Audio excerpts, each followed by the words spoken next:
Are you ready to learn about the story of an absolute legend? In the serene beauty of the Northwest's San Juan Islands, a teenage fugitive left authorities baffled as he made cars disappear, stole planes, and claimed vacation homes as his own. Meet Colton Harris-Moore, the Barefoot Bandit, whose daring crimes, from car thefts to plane escapades, captivated the media and ignited a massive online following. And he did it all before the age of 20. But hey, let's not keep all this fascinating knowledge to ourselves. Join our community of curious minds by subscribing right away. When you do, drop us a comment saying "I subscribe" to let us know you're on board. We'll be thrilled to respond and engage with your questions and suggestions.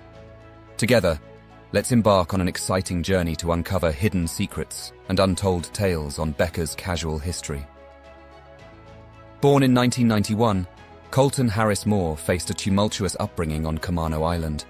His father's substance abuse led to family struggles, while his mother, Pamela Kohler, battled alcoholism. Colton's delinquent behavior began early, with runaways and break-ins for survival as a child. By 12, he was in legal trouble, sent to facilities for young offenders. School was no haven either, and he stopped attending in 9th grade. After his capture in February 2007 and admission to several crimes, he spent time at Green Hill School and later Griffin Home Residential Treatment Center. However, he escaped in April 2008, returning to Camano Island for more break-ins, capturing local and media attention. Now, let our story truly begin for this absolute legend. It's July 18th, 2008, and over on Camano Island, sheriff's deputies spring into action, chasing down a black Mercedes. As the police cars close in, the Mercedes driver throws us a curveball, jumps out of the car and vanishes into the nearby woods.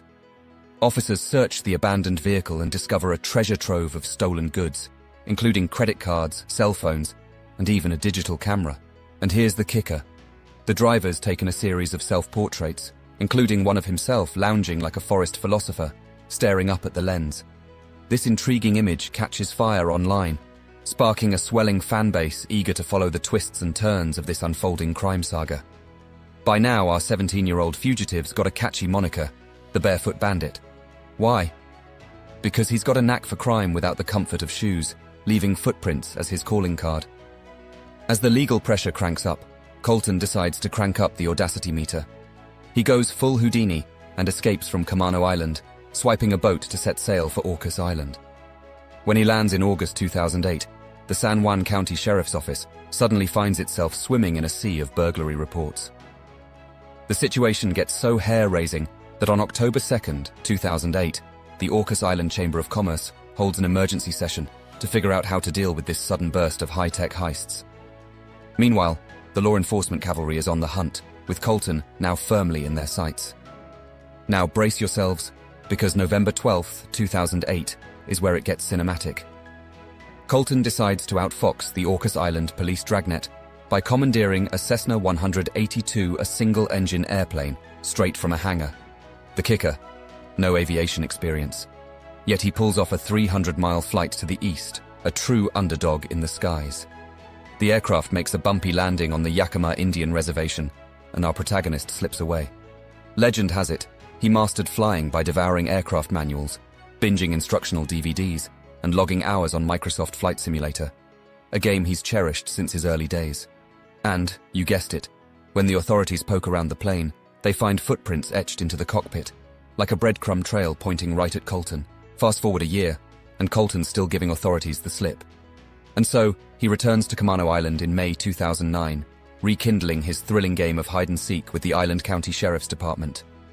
Then, in the wee hours of June 19, 2009, our young outlaw decides to pull a daring heist, breaking into a patrol car parked right in front of a deputy's house. He walks away with some serious police gear swag, including a cell phone, an official police rifle, and a bundle of ammo. As you can imagine, this grabs the sheriff's department's attention, and they launch an all-out manhunt for this law-evading prodigy. By this point, Colton, now 18, has refined his craft to an art form. Now, in the late summer and early fall of 2009, he boldly snatches his second plane, a Cirrus SR-22 right from the public airport on San Juan Island. He takes that flying beauty over to Audacious Island, elegantly landing on the runway, But hold on. He's not done. Our airborne maverick then nabs a boat and sails it to Point Roberts, carving a path of burglaries across the expanse of British Columbia before going to Bonner's Ferry, northern Idaho, for some ungodly reason. Then, on September 29, 2009, it's another jaw-dropping move. He storms into an airplane hangar in Bonner's Ferry and emerges victorious with a Cessna 182 under his belt.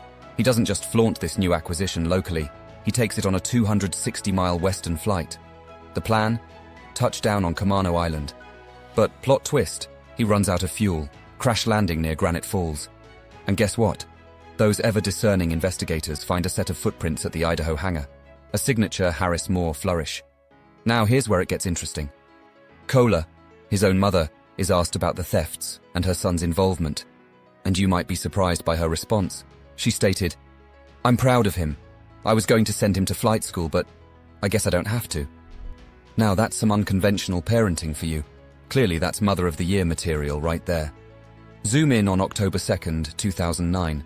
A fresh felony warrant pops up, this time for forced entry burglary.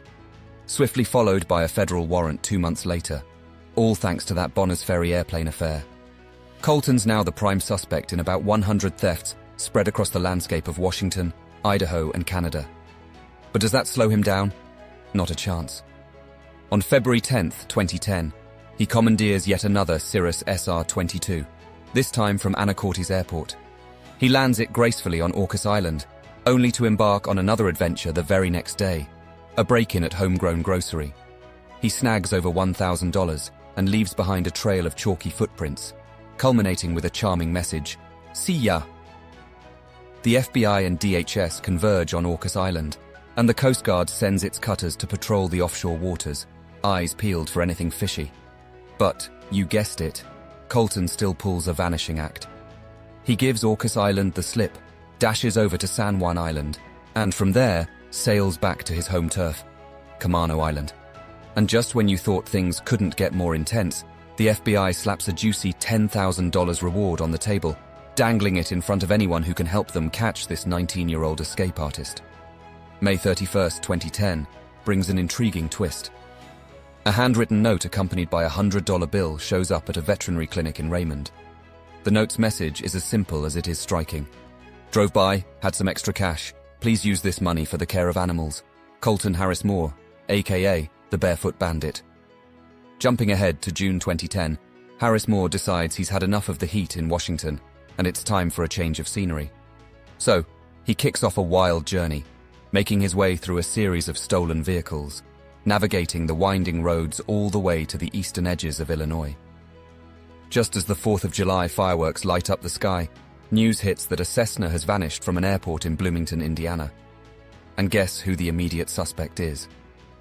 None other than our audacious aviator, Harris-Moore himself, and his ambitious destination, Cuba, a place where extradition treaties are just a myth. Using his flying prowess, he charts a course that lands him in the Bahamas, albeit with a rather bumpy landing near Great Abaco Island. From there, he seamlessly transitions into survival mode, blending into a fishing village as he cleverly sustains himself. Now, let's set the stage for July 11th, 2010, the day that marks the final act of Colton's high-flying escapade. He was captured at Harbor Island, just before dawn. Bahamian police, armed with tips from local residents, closed in on him after he ran a stolen boat onto a sandbar, getting stuck just a short distance from the shore. The police shot out the boat's engine and ordered him to surrender. Harris-Moore eventually gave himself up to the authorities. 48 hours later, and the wheels of justice were in full motion. Harris-Moore is whisked away from Nassau, landing in the heart of Miami's legal stage. But the show's not over yet.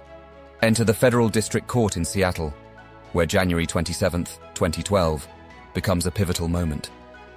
A U.S. District Court judge extended a lifeline to Colton, offering him a fresh beginning with a 6-year prison term serving concurrently.